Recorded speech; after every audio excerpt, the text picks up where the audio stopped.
sit back in your seats, get something to eat, and watch this movie. Don't let the kiddies see it, because, well, we'll let you hear the beginning first. Thank you. I have a new camera. Everyone say hi to the new camera. Once again, I have gone with a Canon because the color science is simply to die for. Hi, new camera. Everyone get used to it. I hope it works. I don't know what I sound like right now. I've got a microphone. We'll deal with all the rest after. I just love how warm and healthy and glowing I look in this camera, because I don't look this healthy in real life. I'm a little sunburned, actually. I am here with an ever so slightly belated wrap-up for everything that I read and watched in May. May has just finished. May was very busy for me, so I didn't read and watch that much. There was a bit of a gap in between. I read 3 books and watched 3 films, which for me, if you are keeping up to date with the wrap-ups, is quite small. And it's small because I'm working very intensely on my novel, and as I'm trying to hone in on my own voice, if I'm reading another person's voice via their fiction or even a film, it's going to inherently inform and bleed into mine, so best avoid that at all costs. I also went to Hay Festival, which is an incredible literature festival in Wales, and I was surrounded by books that I couldn't really read because I was writing. Go figure. But I bought so many books, and so to make up for the lack of films and books that I'm about to talk about that I read in May and watched in May, I'm going to give you a haul of all the books that I brought back with me from Wales, from Hay Festival, that I plan on adding to my summer reading list, which is my last video if you haven't seen that already. So this will be a 3-part video, so you're not hungry. I will never keep you hungry. I will always make sure you're fed. The books I read in May, the films I watched in May, and the books I bought in May, because I have a problem, it seems. Let's jump straight into it. No hesitation, let's jump straight into it with the 3 books that I read in May, and that is these 3 right here. Let's go in chronological order. The first book that I read is, you guessed it, poetry. Charles Bukowski on Love. This featured in my last video is a book that I want to read in summer. It's late spring, this counts, doesn't it? I read this in Wales whilst I was laying on my tummy in the grass, and it felt very fitting. This is a collection of some of Bukowski's poetry on love. If you want more of an in-depth rundown of this book, I actually spoke about it more in my last video. Not the book itself, but the author, and the morality behind it, and the ethics, and art versus artist, and that whole thing. Yes, Bukowski's a bad person. Watch my last video if you want to hear me vent about it passionately, because I'm not doing it again. This was okay. There were some beautiful poems in this that I bookmarked, particularly some lines that I really enjoyed, but the entire thing was a bit of a hit or miss, you know, as is Bukowski on women, and this is obviously Bukowski on women. I've posted some highlights that I like to my Instagram stories, so if you don't follow me there so I can show you what I like as I read it, and you can keep up that way. This was fun, and I enjoyed it. I always enjoy Bukowski's poetry, given the circumstances. The next book that I read was, you guessed it, poetry. This also featured in my last video. This is Arden Limon's Bright Dead Things, and this was so wonderful. I really enjoyed every second of this. There wasn't a single poem that I wanted to skip past or didn't linger on for a while. This was really, really special to me. I also didn't realize that it contained some of my favorite poems, such as The Unconditional. That poem is so truly very dear to me, and I got so much inspiration from this, not even from my own poetry, but just for existing in itself and looking at things from particular perspectives and angles. This is a collection of poetry.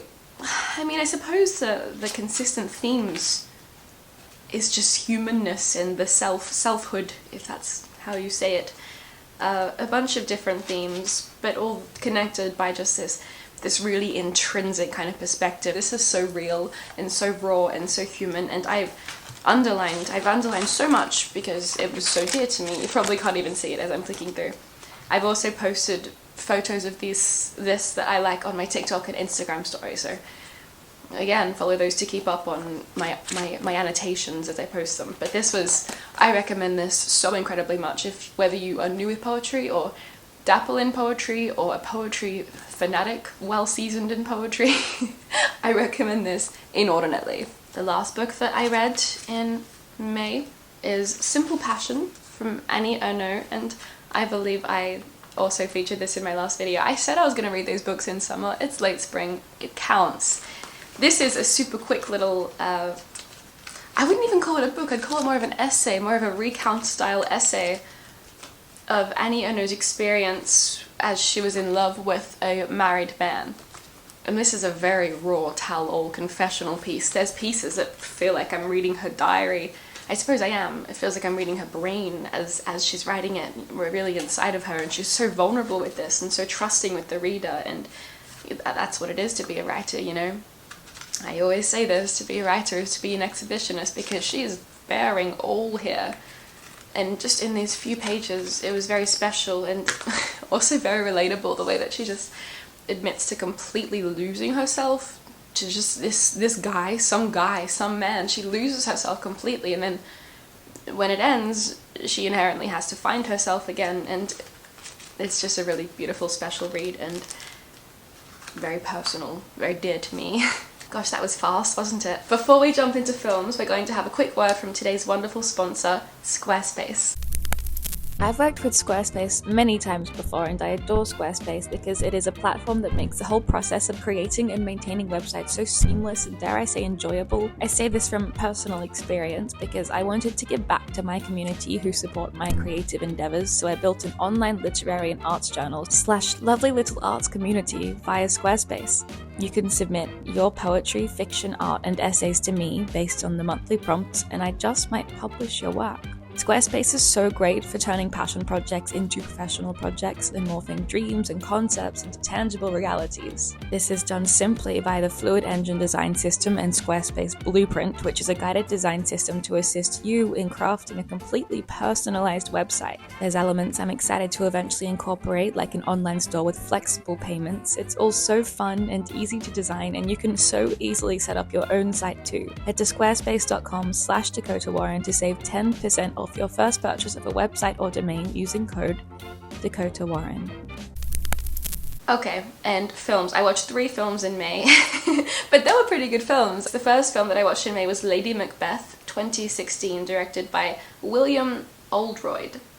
And this has what's her name? Florence Pugh as Catherine Lester.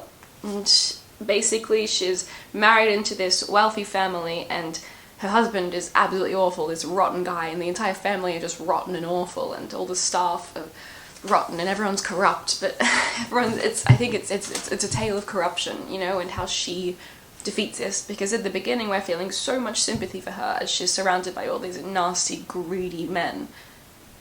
But at the end, you're not feeling sorry for her. In fact, you're a little disgusted by her. A lot, depending on how far your empathy scale tips and how much you empathize with the morally grey protagonist. She's not morally grey, she's morally black. What I liked most about this film was the use of silence. A lot of films, I'm really generalizing here, but a lot of films use great soundtracks to emphasize emotion and feeling and make you feel a particular kind of way, but this film uses silence. It has music and soundtracks, of course, too, but this film uses silence in such a harrowing way that's so terrifying, because it builds a suspense as you're still with that character, just wondering and waiting for what's going to happen next, and it just makes you sit there and wait. And it's quite terrifying. I wouldn't say it's a horror film, but it's a scary film nonetheless, just because you're not quite sure what's going to happen. The next film that I watched was Grey Gardens, 1975, directed by Albert Miles and David Miles. ... I think there's more people, but it's not telling me. This is a documentary, and it was recommended to me by someone at an art party over a month ago now, and I kept it in my head, and then I saw it, somebody posted on Instagram, and I thought, oh, this is a sign. And so I watched it, and it's a documentary about this mother and daughter who are 2 aging, eccentric relatives of Jackie Kennedy. They're the sole inhabitants of a Long Island estate. The women reveal themselves to be misfits with outsized, engaging personalities. It's just this documentary of this mother and daughter just arguing and reflecting and deflecting and this whole entire thing. And, you know, if you have a complex relationship with your mother, this will be great for you. And if you're interested in eccentric people, this will be great for you. Also, their property's amazing. Their garden's absolutely brilliant. And it's so interesting to watch. I felt like a fly on the wall just observing this relationship, and it was equal parts performative as it was really vulnerable and true. I recommend it. It's on YouTube for free, I believe. I think that's how I watched it, so that was a good watch. The next thing I watched, and the final thing that I watched was... Nope, not that one. Oh, I did! The Dreamers. The Dreamers from 2003, directed by Bernardo Bertolucci. And this is my first time watching it. I've seen bits and pieces. I've also seen it all over everywhere. It's all over Instagram, all over TikTok, all over Pinterest, all over all the places that things are all over. It's a film that's very widely adored and loved, a cult classic, if you will, amongst the dreamers. Title pun. I watched this quite recently, 2 days ago, so I'm very aware of the plot. This is fresh in my head, but a young American goes to study in Paris, meets this brother and sister, French brother and sister, and stays with them, lives with them for a while as there's all these riots happening, and it's very film-centric. It's a love letter, I suppose, to film, but not in the same way that, what's that Italian film? That Italian film that I absolutely love, that's a love letter to film. Of course it's escaping my head right now. I want to say It's a Wonderful Life. Is it It's a Wonderful Life? No, that's that Frank Capra movie. It's on the tip of my tongue. It's on the tip of my tongue. This is going to annoy me so much. Cinema Paradiso. That's the one. It's not a homage to film in that way. It's a homage to film in a very different way, a very different perspective. More pretentious. Less heartfelt, more pretentious, more performative, but not in a negative light, just in a light that's from the vision of these three young people who are constantly competing with their knowledge of film and their knowledge of the world and their knowledge of each other especially. It's a very, dare I say, horny film. A lot of boobs. As cult classics tend, it seems to be you either love it or you hate it. I loved it.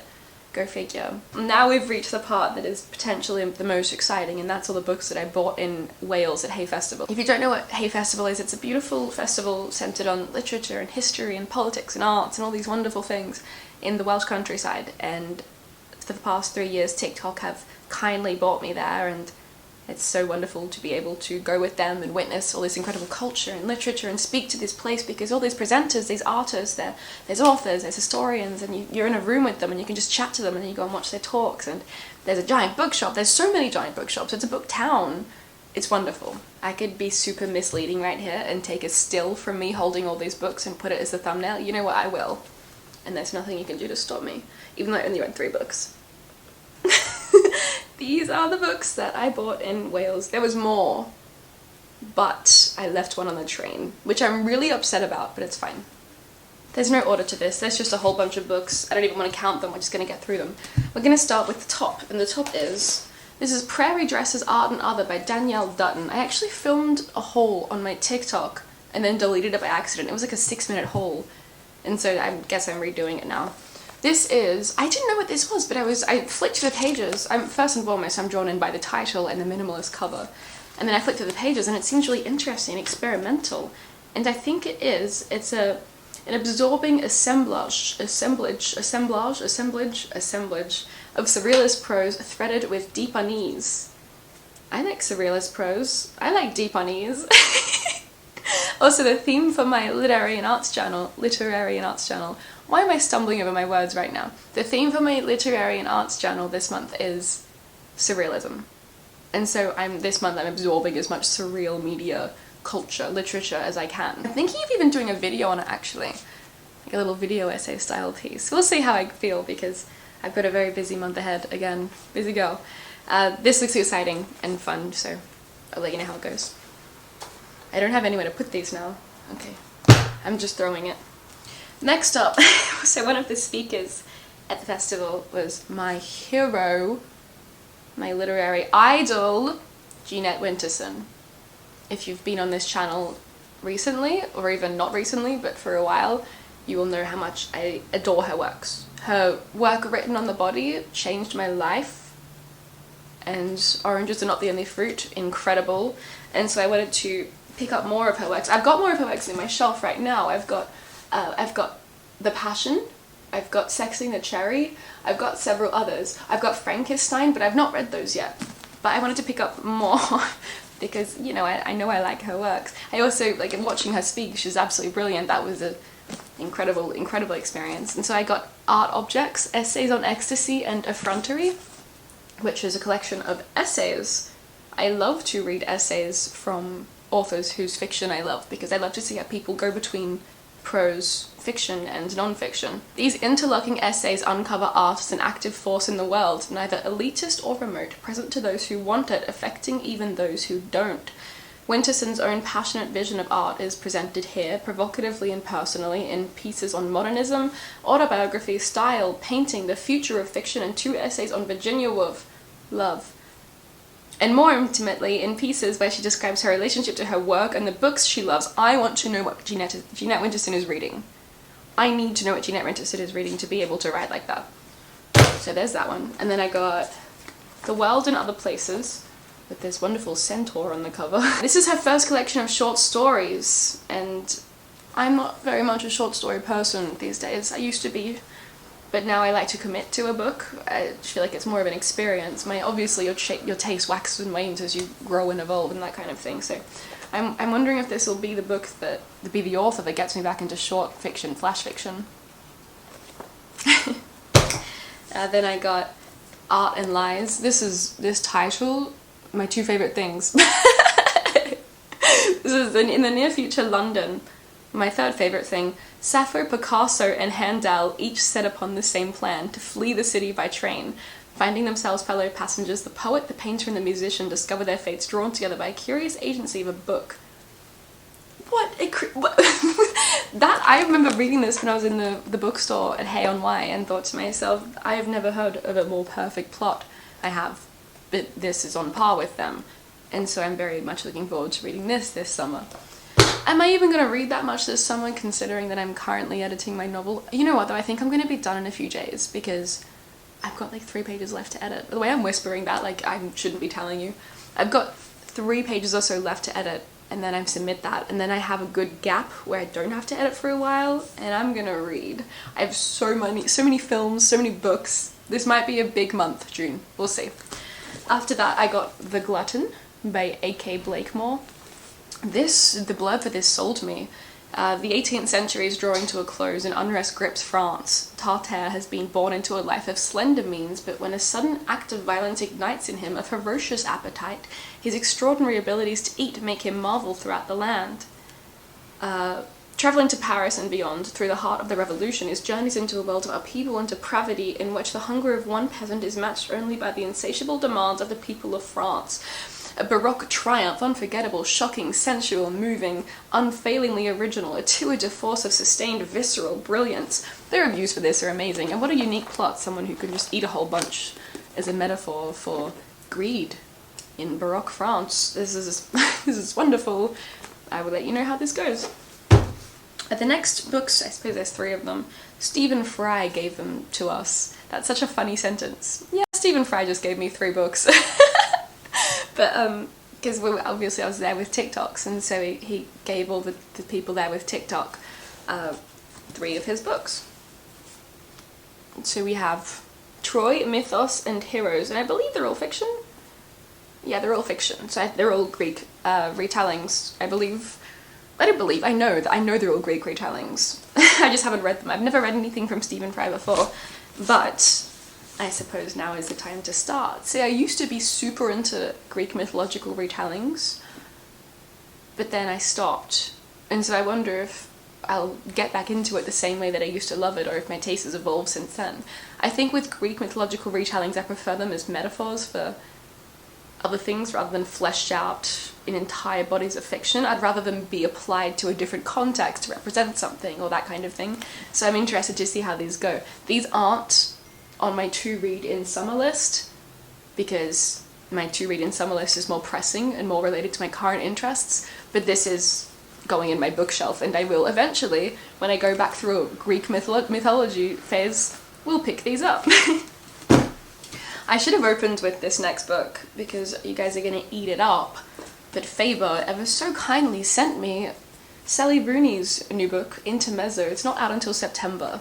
So I have until September to read it, at least, before I can get my views in first and foremost, before they're biased by what everyone else is saying and corrupt. So what? Sometimes people's reviews make me think, oh, I didn't see it from that light. So it's sometimes good for me to read things before other people can tell me how to feel about it. There is, I don't know what this is about, chess. Aside from the fact that they are brothers, Peter and Ivan seem to have a little in common. Peter is a Dublin lawyer in his 30s, successful, competent, and apparently unassailable, but in the wake of their father's death is medicating himself to sleep and struggling to manage his relationships with two very different women, his enduring first love Sylvia and Naomi, a college student for whom life is one long joke. Okay. Ivan is a 22-year-old competitive chess player. He has always seen himself as socially awkward, a loner, the antithesis of his glib elder brother. Now in the early weeks of his bereavement, Ivan meets Margaret, an older woman emerging from her own turbulent past, and their lives become rapidly and intensely intertwined. Okay, interesting. I like the way that they printed my name on the back, so that if I sell this or give it to anyone, I'll get in trouble. There's that. The next book that I got is Kafka's Diaries. I have already read this, but it was not my copy. Somebody that I used to be with gave me their copy and I annotated it for them. That is an act of love. But then obviously I gave it back and then I put everything into this book and then I just didn't have it, and so now I've got my own copy. And I mean, I've already read it, so I don't need to read it again, but I would love to go through and just find my favorite excerpts and have those annotated for myself and bookmark the pages when I want to go back to them. So there's this. It's also a beautiful edition. This is a gorgeous edition. I had not seen this edition before. It's also not objectively, it simply is much bigger than the one that I annotated, so maybe the text is bigger. We're on to the final three, guys. Just when you thought we were done. This is a Shakespeare and Company book of interviews. I talk about it a lot, but Shakespeare and Company is one of my favorite bookstores in the world, the whole entire world. There's one in Paris, one in Vienna, and their curation is just wonderful. They also do author interviews and author talks, as do most good bookstores. But this is a collection of recorded talks and speeches and interviews. And I don't know some of the authors, but I do know some of the authors. And so I'm intrigued to read the authors that I do know and also the authors that I don't know about their works, because there's nothing more incredible than listening to an author or any kind of artist speak about their art. If you ever have the chance to listen to an artist speak about their art, do it. If you ever have the chance to speak to an artist about their art, do it. The author that drew me in for this is, they've interviewed Olivia Laing, who authored The Lonely City, which was the first book that I read this year, and it really set up my year for my interests and my passions and the way that everything has gone since then, because it mentions a lot of artists who I've gotten really into and thus has shaped everything I've done since then, and particular art movements and that kind of thing. So it's very dear to me, and I want you to know what she says about the book that shaped my entire year. Also, what a gorgeous cover. Second last book, we have Naked Portrait, a memoir of Lucian Freud by Rose Voigt. Lucian Freud was a painter. This book is about, this is going to be such an interesting book. This book is about his daughter, whom he would paint, and she would pose for him nude. Well into her adulthood, she would pose for him nude. Through her youth to her adulthood, she would pose for him nude and he'd paint her. And I suppose there is this moral, no, I don't suppose, there definitely is a moral dilemma of, should she be posing nude spread eagle for her father? But then there's the arguments presented in this book that, oh, but he's a genius, you know, you have to let him paint, and they've always done it like this, why wouldn't they continue doing it? So this is from her perspective, I believe, and this contains excerpts from her journal about how she felt about all this, and so I'm very, very, very interested in reading this one. I think this might be one of the ones that I prioritize and read soon. We've made it. We've made it, everybody. We've made it to the final book. This is Sociopath, a memoir from Patrick Gain?